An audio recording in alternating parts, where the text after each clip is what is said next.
Rahubay Yasar. I am Nysut, Huntwy, Sanan, Atum-Rayay. Sakhamtat, Nadjartat, Amuntat. And we are student teachers of the master teacher, Baba Yanun, or Baba Yananan. We like to start this class by proclaiming and professing that the master teacher has been falsely incarcerated and is completely and totally innocent of the false charges in which he is serving an incarceration for. If you study the facts of the case, you would see for yourself very convincingly that this was a setup, the master teacher was framed, and he is completely innocent. We'd like to start this class with a reading entitled, "The Person You Are."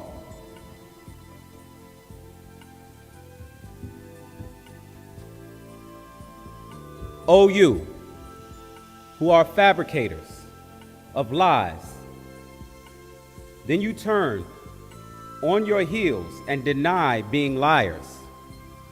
You misrepresent the facts. Judge yourselves whether you will be saved on that great day. Are you trustworthy? Or are you the liar, O liar, the doubter, O doubter, the slanderer, O slanderer, the blasphemer, O blasphemer, the betrayer, O betrayer, the gossiper, O gossiper, the fabricator, O fabricator, the cheater, O cheater, the hypocrite, O hypocrite, the evil one, O evildoer, the ignorant, O ignorant one, the denouncer of facts, O denouncer, the corrupter, O corrupter, the seducer, O seducer, the flirter, O flirter, the impersonator, O impersonator, the untrustworthy, O untrustworthy one, the fornicator, O fornicator, the arrogant, O arrogant, the ungodly, O ungodly, the murderer, O murderer, the drunken, O drunken, the intoxicated, O intoxicated one, the adulterer, O adulterer. You are the taker, never give. These characteristics are clearly recognized by all but you. They all identify you for what and who you are. Your conduct and demeanor are a giveaway as to what type of person you really are. You were always a doubter, looking for what you can get, out for everything. You did not surrender your ego, pride to Wu-Sabat. You only pretended to use those who truly surrendered. You, in fact, only trusted your own greed and lust to them. You are totally committed. One true Nuwapian is better than 1,000 untrustworthy and ignorant like you. The most outrageous atrocity of all that you have done and seek to do is how you deceive those in your own family into believing you were really after facts, truth, and the upliftment of our people, the freedom of our own people, freedom from bondage of the mind, body, and soul. You preached as if you meant it, and many trusted you. You looked Atum-Rayay in the eyes, hugged him, shook his hand, ate with him, read what he received for you, and even pretended to practice what I taught. You deceived so many for your own pleasures, your lust, your greed, and your provisions. Know this, males and females, this earthly life and all it offers is but short, for each day to us is 1,000 years. This life never will be as profitable or a substitute for the glories of eternal life once we arrive in Sa'ahat. Each individual, and no one will be treated unjustly but you, and those of your followers and family who die persisting in your ways will never be forgiven. In the end, you will absolutely be revealed for all to see, and disappointed and damned, without beginning and without end.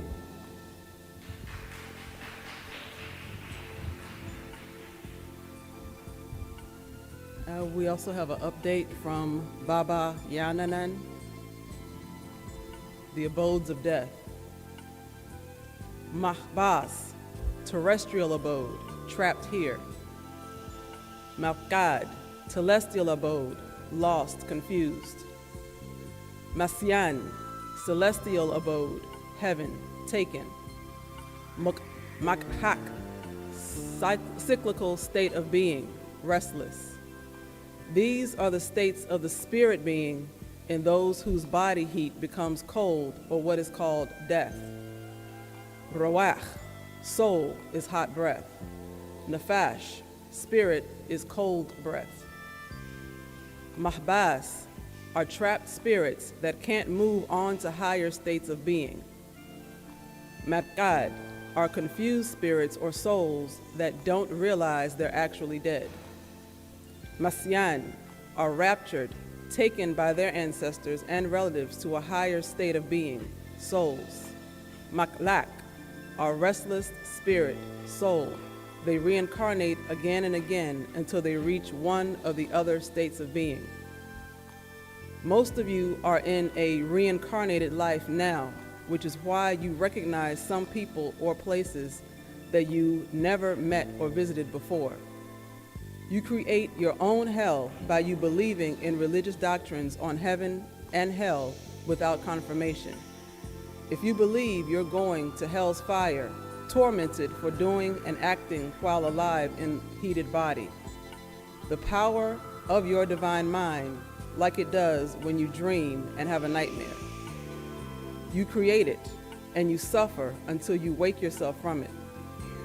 It was mortal men who wrote the books and scrolls of religious judgments, and those who read and accept these legends, lies, and fictional stories will by their divine mind create their abode, state of being. Good is within and without. Evil is within and without. Yet choice is only within, not without. I have much more to explain on this subject of death, afterlife, and you. 2. I, as Yananan, use 9% brain capacity. Malachi, 3% brain capacity. Ramah, 3% brain capacity. Tahutwi, 3% brain capacity. Harmony is inner reunification, becoming 3 in 1 and 1 in 3 is to know you're real. Rawah, soul, equals emotionality. Nafash, spirit, equals personality. Bashar, Jalad, equals flesh, skin, sensations. At the 5 to 6 week, the Divine Mother's body will produce the chemical CPH4. It's the power and strength needed for developing. All normal humanoids only use 1% of their brain capacity, and only the transport creatures, the dolphins, whales, use 4% of their brain capacity. This is mentioned in the cinema called Lucy. Aliens can use up to 9% while in physical form, and if they become a triad, trinity, being they become part of all, then they can use up to 24% linked to their genomes, which is 24,000 chromosomes, for this state of existence. You will not die if you. There is so much to learn. There is so much for you all to learn before it's too late. CPH4 equals Azam, inner energy, Nysut, physical energy, linked to the Mahkuzat. In the males, semen, sperm, and in the female, ovum. When they connect in the womb at an exact moment in time, the divine spark ignites and true growth begins, both physically from inside the bone marrow to trigger the cell growth and lifetime cycle with the telomeres and zero-time reference. Not all have the divine seeds. Much too much mixing and intake of poisons and drugs. Not enough divine alignment or contact with. 3. The energies, Nysut, physical energy, Azam, divine energy, and Hamat, cosmos energy. The physical energy is the energy that triggers the realization of heightened states of consciousness, such as levels of divine being, and that is in sympatric resonance with cosmic energy, Hamat. The Hindus call it prana. And cosmic consciousness, once awakened, the energy ascends into the vertebral column and activates the psychic centers, or 9 seats, sockets of glands, one by one upward until it reaches the higher seats, the throat, the Panther, the third eye, and finally the barytheric gland, or the seat of the 1,000-petal lotus, at which stage you will attain a state of Wahunus, oneness, Pa, the, and Paut, all consciousness, in a divine state or liberation from the human state of being. This is where one reaches a complete and full harmonization with self, and by way of it partakes of the Hatat, bliss, inside out and outside in. Do you all now see why I am with you all? Deity helps those who help self, and all of you are self. Tawaikum Yasar. There's some announcements at the bottom. It says additional announcements. Rahubat Yasar, on Saturday, March 10th, we will have a grand celebration for our Holy Mother, Fatima, here at Maprar number 1. Please look out for emails and flyer to come with further details and information. We encourage the family to come and be a part of the celebration of life for our matriarch and mother goddess, the mother of our master teacher, Baba Yananan. Are there any questions or rereads from either reading?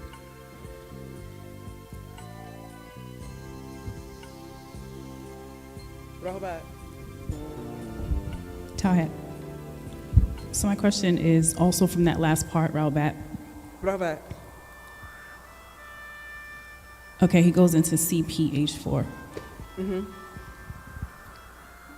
Then he breaks down inner physical, the physical, like you just read, being linked to the Mekfuzet.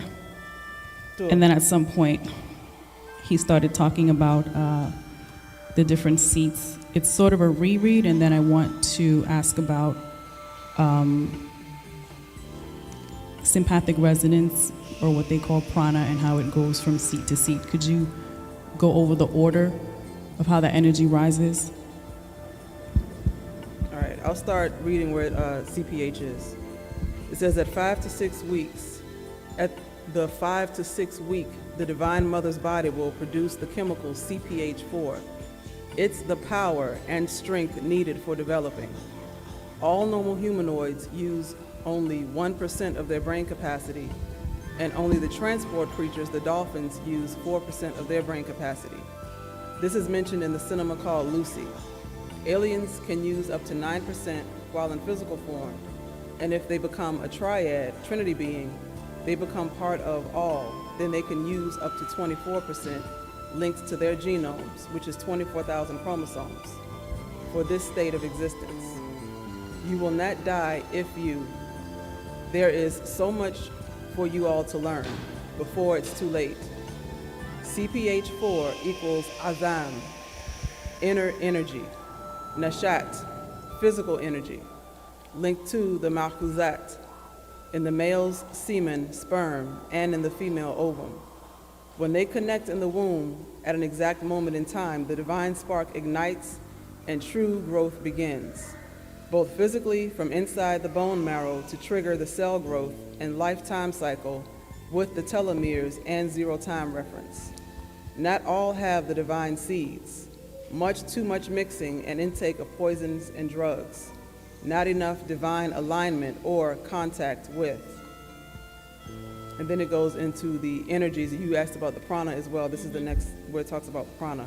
The energies, Nysut, physical energy, Azam, divine energy, and Hamat, cosmos energy. The physical energy is the energy that triggers the realization of heightened states of consciousness, such as levels of divine being, and that is in sympatric resonance with cosmic energy, Hamat. The Hindus call it prana, and cosmic consciousness, once awakened, the energy ascends in the vertebral column and activates the psychic centers, or 9 seats, sockets of glands, one by one upward until it reaches the higher seats, the throat, the patar, the third eye, and finally the barytheric gland, or the seat of the 1,000-petal lotus, at which stage you attain a state of wahunus, oneness, pa, be, and paut, all consciousness, in a divine state or liberation from the human state of being. This is where one reaches a complete and full harmonization with self, and by way of it partakes of the hatap, bliss, inside out and outside in. Do you all now see why I am with you all? Deity helps those who help self, and all of you are self. Tahat. So according to that, the energy goes from down to up. It rises throughout the seats. Okay.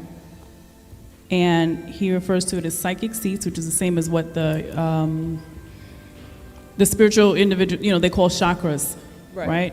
Right. Is there any reference, which I don't think so, but is there any reference that talks about how we're supposed to, or is there a build that goes into the different roles of those seats? Or is he just referring to it as like a oneness, just the energy rises, it goes to the seats? Is there any specifics? That is referenced in the one of the guidance of the masters called the 9 principles of the human being, and it breaks down each of the seats, because in the what they call Eastern spiritual practices, they only teach about 7. Right. But as the master has revealed in that we actually have 9 seats, right, which 2 actually extend above what we call the crown seat, one representing the spiritual, one representing the soul. But that it's in the 9 principles of the human being. As an AO book? Correct. Okay, Tahat. So I'll pass it for now.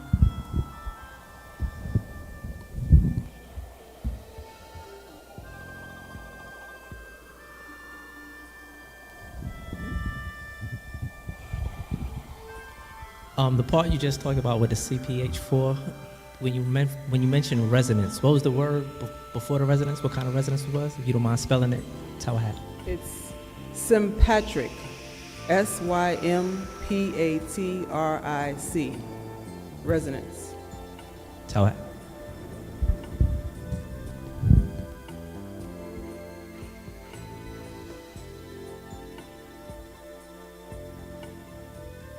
More questions?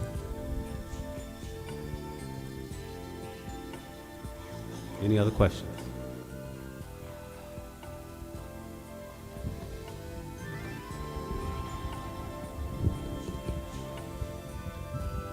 Tahat. Okay, I was trying to be courteous, but so also in that same build, he talked about the seats as a cluster of glands, which is physical, right? How would that be physical? Because the seats are on your etheric body, or does he mean that it correlates with the glands in that area of your body? No, many of the seats superimpose over certain glands in the body. So it's not that the seats are physical, it's that they impose, and this is why in the Eastern science, they only teach about the 7. But they superimpose over certain glands in the body. Which means the other 2 wouldn't do that because they're above the body. Exactly.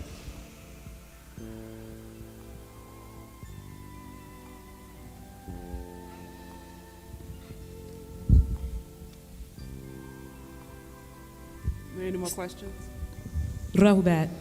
Robot? There's a lot of conversation right now around the movie Black Panther. And for us as Nuwapians, of course, we can identify some themes, and there's a deeper understanding we have from who and what we truly are as a nation and tribe. Could you maybe discuss if people watching this are like new to the doctrine and they're seeing that and they're like open and seeking who we are and how we are actually living that reality as a nation and tribe?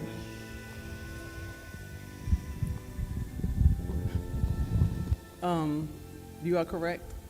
There's a lot going on with people talking about that movie, and the reason Nuwapians can identify with that movie, and actually somebody in the movie reminded me of you.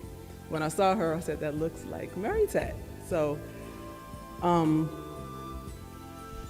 if you, and I don't want to spoil it for anybody, but you know, the question's been asked now, but within Wakanda, there were different tribes, just like we are. We're all from, you know, different backgrounds, different locations across this planet, but they were all working together within that one land. There are a lot of people that are against seeing the movie because they feel that it's putting money into the hands of the white man, but they're on Facebook arguing about it. Facebook is not black owned. They're on, you know, different social media. None of those social media are black owned, and they're doing it on their phone. Their phone company isn't black owned. They're doing it on their computer. Their internet or Wi-Fi provider is not black owned. They're still paying their rent. They're still paying whatever bills they need to pay. We're still feeding the society in some way. Nuwapians have established our own nation. We understand that though we live in this world, we are not of this world. There's a difference. And a movie like Black Panther is important for our children to see, because there have been no movies like that in the past. There have been, you know, the Roots and The Color Purple and, you know, 12 Years a Slave, and those movies are leaving an impression on the subconscious of a lot of people. And there's a lot of anger. There were a lot of people talking about how no one went to see the Nat Turner story, but everybody's turning out for Black Panther. No one really wants to see slave movies anymore.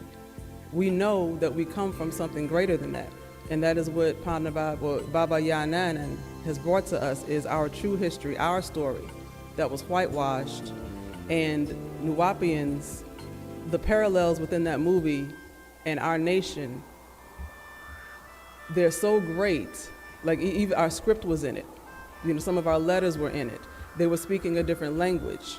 Even though there were some, you know, Makasu in that movie, the Makasu had to know their place within Wakanda, within the house. The Makasu male wasn't even allowed to speak. They started, you know, woofing at him. That was one of my favorite parts. And, you know, though we wouldn't be that blatant about it, I would hope, there is a certain sense of ownership we have to have universally when you're a Nuwapian, that this is my culture, this is what I speak, this is how I dress. Each one of those tribes had a specific dress that distinguished them, just like Baba prescribed a specific dress for us. And there's a purpose behind that. You know, the females are to wear the Ashtat braid. The males are to wear, you know, their braid. There's something that he prescribed for us to identify who we are. And for Nuwaubians, Black Panther and the symbolism in it, there were many stories within that story that we could relate to, as far as, you know, the conflict between a birthright, the conflict between, you know, different tribes, and then at the end they did come together because of a greater cause. And the greater cause was to preserve their way of life, to preserve their nation, to preserve their land and their way. And then at the end, when T'Challa was addressing the UN and he was talking about sharing the resources, he never said anything about giving everything away. He never said anything about letting them into Wakanda to take over. And, you know, I parallel that to how in ancient times we gave certain secrets away, but we never gave them all away. We gave a little bit of knowledge and allowed people to go and teach it to their people, but we always kept the most sacred secret. And that is, you know, something that unless you come into the fold and you come into Wunuwap and you study and you learn, you wouldn't really understand it from the outside looking in. So when people are, why are y'all so excited about this? What are Nuwaubians, you know, they're going to see Black Panther. Aren't they, you know, because a lot of people still look at us as a hate group, as racist. And that's not a fact at all.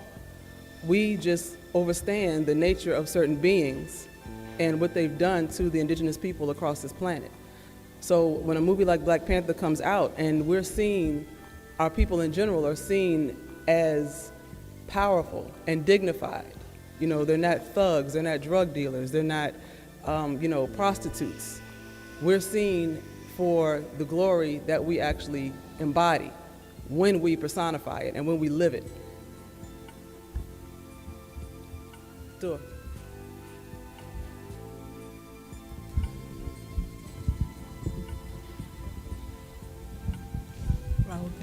Rahubat.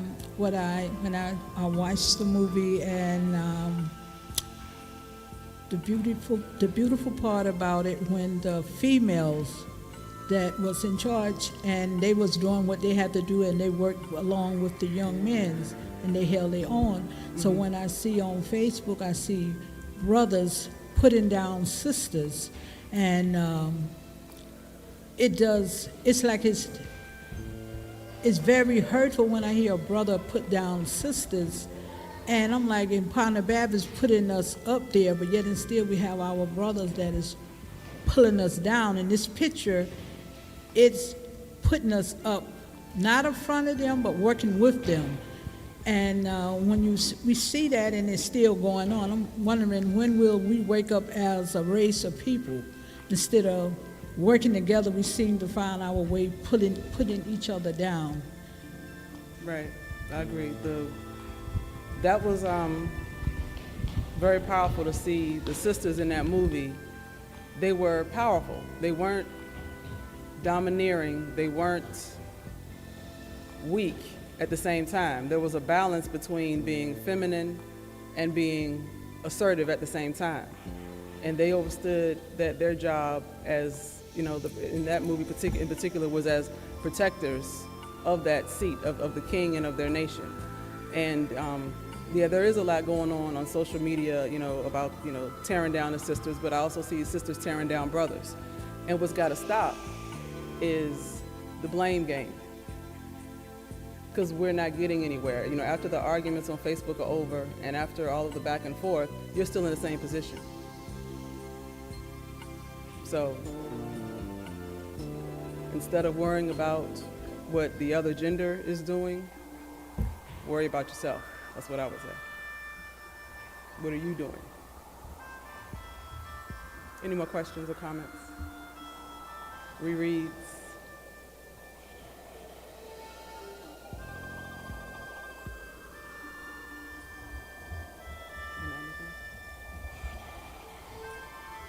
You look at this perspective.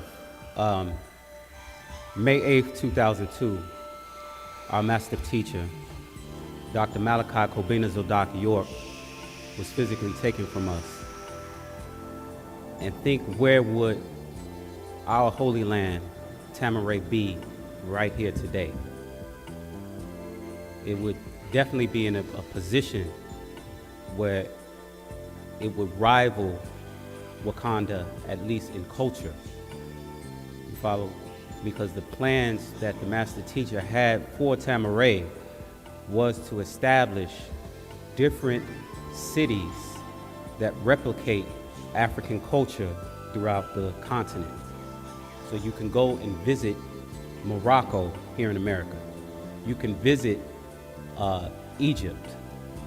You can visit these different places, Ghana, Liberia, and actually experience those cultures here in America. At the same time, we as a people resurrecting our culture and living as a nation.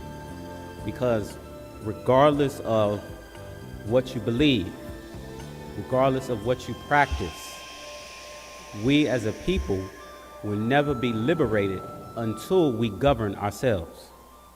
That's just the reality.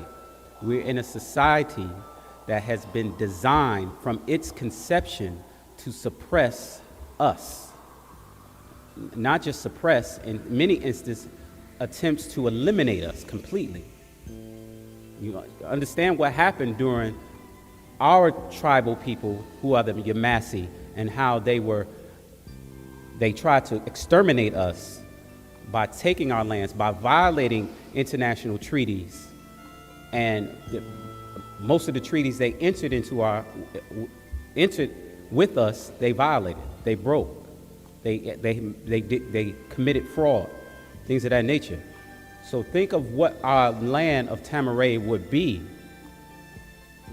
had our master teacher not been taken away from us. And see, that what you have to realize is that they knew the direction the master teacher was going in terms of building that land, in terms of building not just a cultural base, but an economic base for our people. So where we would have our own enclosed society, we would have our own jobs, we would have our own businesses, we would have our own everything, our own culture, our own language, our own dress. Everything that comprises a nation, we would have had, especially by now. And so, in reference to the movie, when you see a society of African people living for, by, and of each other, this is the direction that we were going, without a doubt. You know, and just not just think of where Atum-Rayay would be, think of where our children would be, who are not exposed to the filth of this world as they are now. Follow, who are being brought up in a society which teaches them about their greatness, which teaches them an identity, teaches them a culture, gives them a language, so that they're not just speaking Nuwapic as we are, they're actually thinking in Nuwapic, thinking in our language, which is something that would be very difficult for us to do as native English-speaking people. But just think if our children's first language was Nuwapic. Just think if they grew up seeing the images of our greatness, of our ancestry, not just seeing the greatness of our past, but seeing us doing great things at this present moment, resurrecting our nation once again. Any other questions?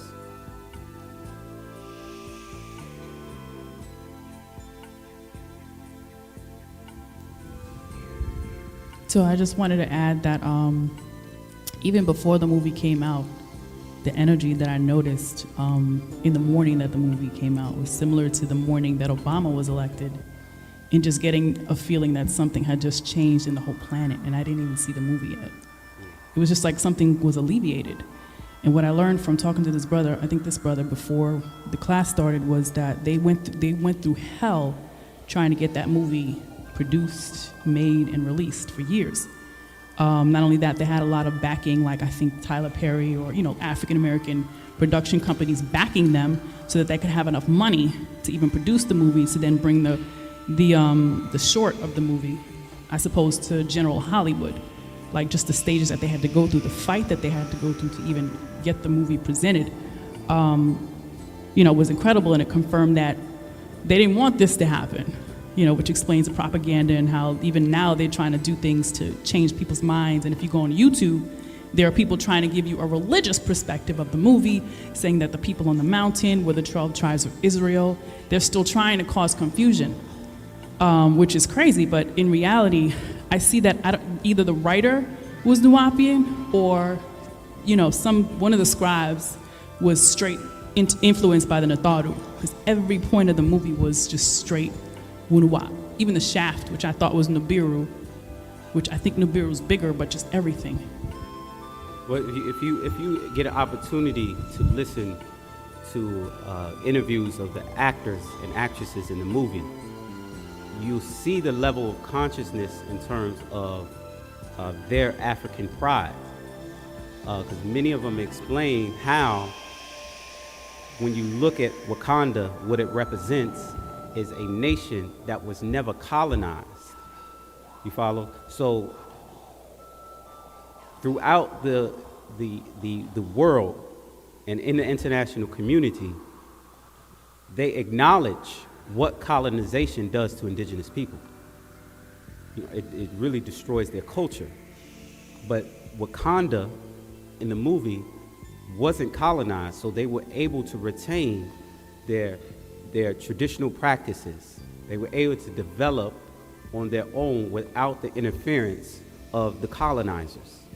You follow? So this is something that's important when you have a pure culture and it's not diluted by people who don't have your best interests in mind.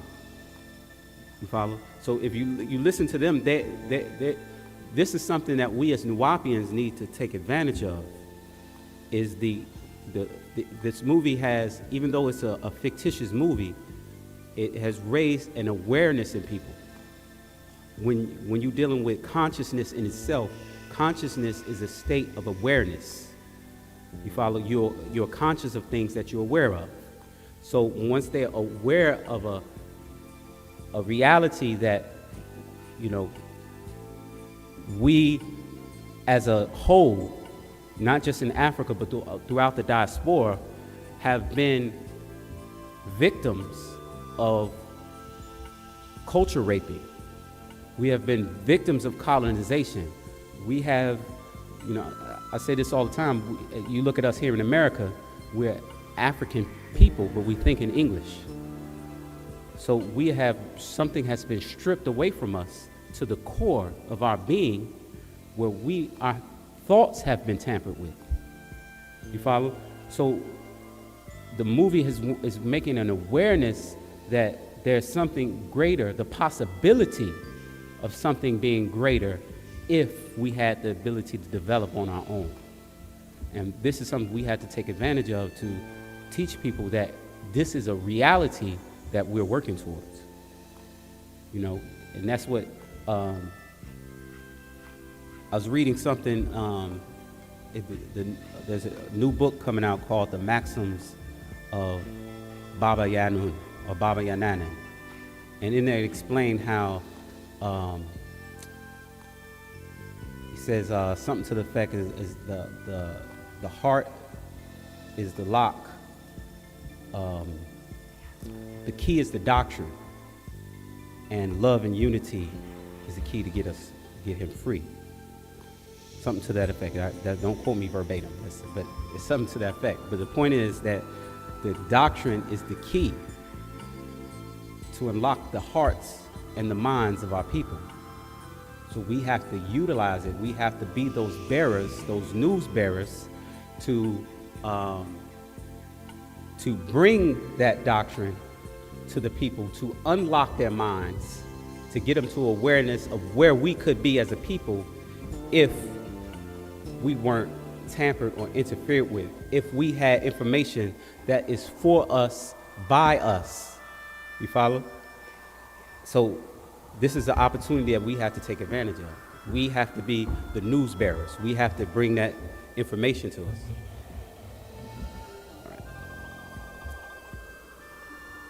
It says, the lock is our hearts, and the key is the doctrine.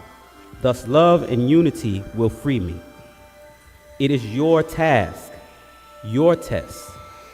You must use the tools you have been given. Each one teach one. You have no excuse. And as the prophecy says, all Ayanat shall behold him. No one will be able to say they did not know, yet they took not the time to know. So again, this is our job. We have been given another proclamation of our master teacher to take this information and give it to the world, and the forces of nature are making things easier for us. We just have to utilize it. So, you know, the master teacher explained, if you say what I say, you'll never be wrong. You follow? So the problem is that we fall short. We don't do our job. We don't take the opportunities to teach. We don't step up to the plate. We don't take on that responsibility. There was a letter that the master teacher actually wrote my mate, where he was explaining how one of the problems is people say, oh, they got it. And they don't take the initiative to teach or use that power upon authority within them. It doesn't come forth because they're not putting forth the effort for it to shine through. You follow? No, we discussed this in question and answer class before, how when we are making our chants, right, we're not just asking for an external force to do the work. You follow? We make a proclamation that the Natharu are us and we are them. So we're asking them to work through us, not as some separate entity like in religion. What the master explained is that in religion, the responsibility is taken off of you and placed on everything good is on God, everything bad is on the devil. As Nuwapians, you are responsible. You have to make it happen. We asking for the ancestors and the Natharu to work through us, to help us in that manner, not in the sense of I'm just going to pray and then I'm going to go to work and come home, and by the time I get back, the Natharu will do their job. That's not how this thing works. You follow what I'm saying? That's what they do in religion. They just give it to Jesus. I'm going to just put it in Jesus' hands. Won't he do it? He'll do. Won't he though? Won't he do it? That's not what we do. So we have to be active and participating, not just in the spread of Wunuwap, but in the fight for the freedom. You follow? You gotta get in where you fit in. You gotta make it work. You gotta do the work. That's a reality. You know, when you look at it from a scientific perspective. In science, you have potential energy and you have kinetic energy. Potential energy is only converted into kinetic energy when something is being done. It gotta have some action. You know what I'm saying? That gasoline in your car is flammable, but it doesn't move your car until it's ignited to drive those pistons to make the car move. You follow? That's when it's converted from that potential energy to the kinetic energy. And what happens is the potential energy of Panatharu within us is not being converted into kinetic energy because we're not doing anything. You follow?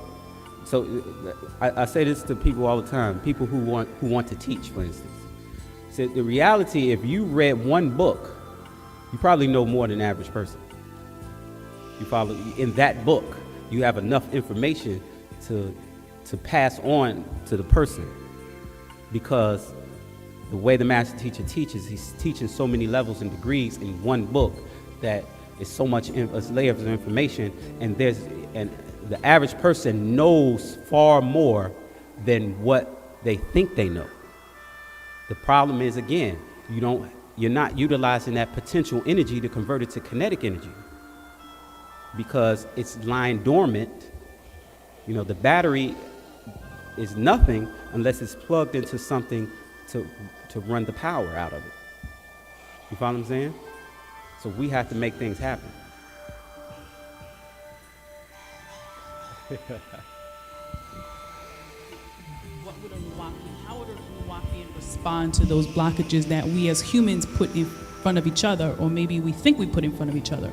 What would Pop say to do, so to speak? But I mean, you just, again, you got to get in where you fit in. You got to, in many instances, you have to make yourself available and don't give up. So what happens is certain obstacles are placed before you because there are adverse forces that exist. And if you don't acknowledge those adverse forces and use your mind to overcome them, then you lose. And ultimately we lose because you're not utilizing your potential. You follow what I'm saying? So you have to go and do your best to do your part. You follow? But you can't become secluded and say, well, I didn't get to do what I wanted to do, so I'm not going to do anything. You follow? So you gotta keep trying, keep pushing until you can get in where you fit in and utilize your skills, your abilities the best that you can to make things happen. But you can't give up because this is not just about you, it's not just about me, it's about us. And that's the reality. We have a job to do. And if everyone is not doing their part, it just makes the job more difficult. That ties into what the reading was saying. Specifically, good is within and without. Evil is within and without. Yet choice is only within, not without. So people can choose to become active. They can choose to teach. They can choose to live Wu-Nuwap, or they can choose not to. But you can't blame anybody but yourself if you see no results. It's no one else's, it's not on anyone else but self.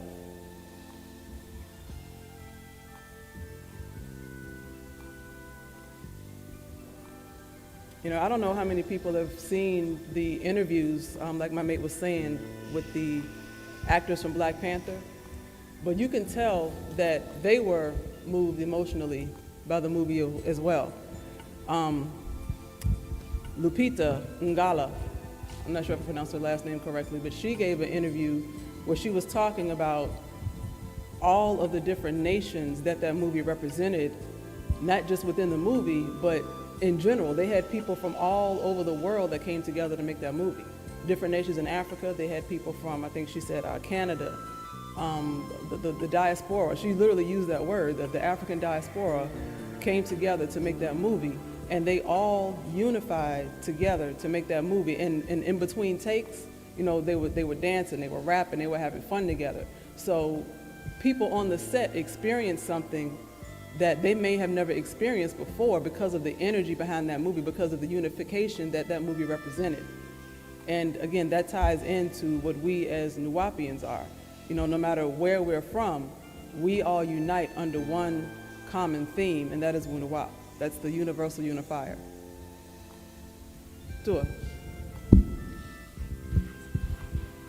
I have a question, and I'm looking around, like from the outside and stuff like that. There's people that's moving like Nuwaubians, like what is it, Nuwaubians, right?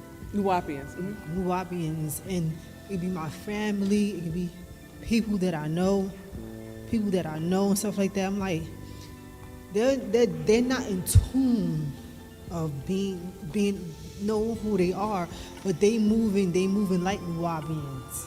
You know what I'm saying to myself, they're not here. They're here, they're living, but they're not going to the classes and something like that. And I'm saying to myself, is it like why, like, they moving? I can't explain. So you're saying like they're similar to us, but they don't proclaim to be one of us.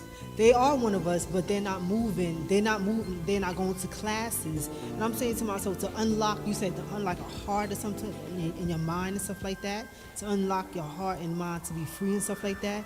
And I'm saying to myself, how is that? Like, they moving like they're like Nuwabians, and they're not going to classes and stuff like that. And I'm saying to myself, wow, if I'm supposed to be moving like that, you know, but I'm not moving in a way that they're supposed to move in. Like, you know, they can take care of their family. You know, I have a sister. She's like that's the baby sister, and I have cousins and stuff like that. I'm saying to myself, they taking good care of their kids. They taking care of their kids. They working and stuff like that. But I'm saying to myself, why I'm not? I'm trying to compare myself to them, but why I'm not moving like that? Is they free or something like that? Why I'm not free? Because it's like I said, why I'm not free? And I keep asking myself this, like, what the heck is this going on? You know, you know.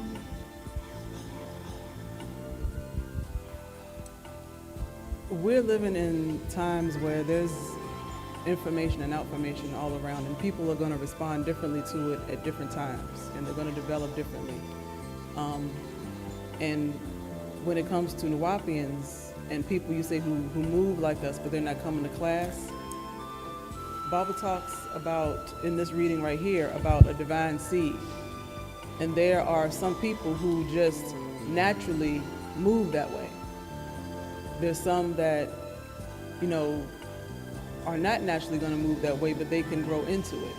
So why someone else would move a specific way, we can't look at them from the outside and say, well, this is why this person is doing that, because we don't know. Sometimes they don't even know. It's just something that's within them. It's their genetic makeup. But what we can do as far as development of self is by studying our doctrine, living our doctrine, teaching it, and coming to class, submerging yourself in it, because the more we are surrounded by like minds, the more those thoughts unify, and we become one. We become people who think alike. We become those people who, you know, a situation comes up, we know how to move, we know how to proceed. And that doesn't happen by not being around people who think like you. If you ever hung out with somebody, you know, the wrong crowd, as your mom or, you know, grandparents used to say, you begin to take on those characteristics of those people. You can be in the wrong place at the wrong time, and the next thing you know, you're in trouble, and you know, were just hanging out because you wanted to be cool. But you weren't where you were supposed to be at the time. You weren't with those people who, you know, maybe had your best interest at heart, but you didn't want to do what you were supposed to do. You wanted to go out and move like they did, but you weren't ready for that. You know what I'm saying? Like, partially it's not people's fault, and it's like, you know, this is why I thank I'm not gonna say God, because thank the universe that, you know, people don't know who they are. They can come here and then, you know, get to know who they really are.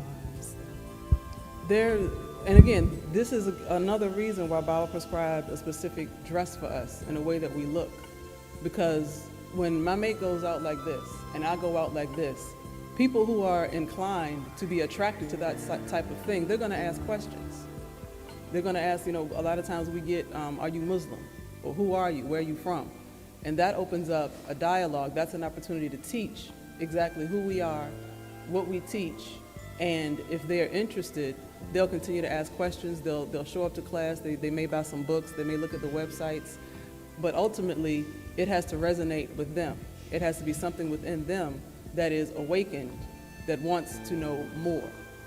And that is one of the reasons that we are supposed to be teaching. One of the reasons we're supposed to be propagating our doctrine, dressing in our style of dress, and acting the part that we play in life.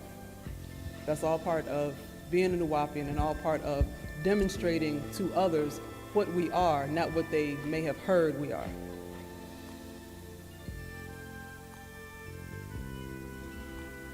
Are there any more I'd questions? like to thank everyone for coming out here at Maparar number 1, every Saturday, new Outformation class. Wado yourself.